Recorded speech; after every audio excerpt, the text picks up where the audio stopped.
অসুস্থ অবস্থায় মৃত্যু হল ডমকল ৭৫ নম্বর বিধানসভার বিধায়ক জাফিকুল ইসলাম। আজ না ফেরার দেশে পাড়ি দিলেন। জাফিকুল ইসলামের জন্ম হয় ডমকল ব্লকের গোবিন্দপুর গ্রামে। তিনি অদম্য পরিশ্রম ও কর্মনিষ্ঠার ফলে তৈরি করেন একাধিক বিএড কলেজ। পরে আসেন রাজনীতিতে।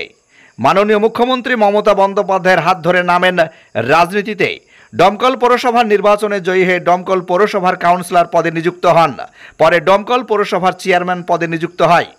পরবর্তীতে ডমকল ৭৫ নম্বর বিধানসভার নির্বাচনে প্রার্থী হয়ে জয়লাভ করে হয় বিধায়ক। হঠাৎই তার শরীরে মারণ ব্যাধি বাসা বাঁধে। তখন তিনি বহরমপুরে একটি স্বনামধন্য নার্সিংহোমে ভর্তি থেকে শারীরিক অবস্থার অবনতি হলে গ্রিন করিডোরে করে কলকাতায় রওনা দেন। কলকাতার একটি বেসরকারি হাসপাতালে থাকা অবস্থায় তিনার শারীরিক অবস্থা দিন দিন খারাপ হতে থাকে। অবশেষে ৪ সেপ্টেম্বর সন্ধে ৫টা ৩৫-এ অসুস্থ অবস্থায় তিনি ইন্তেকাল করেন।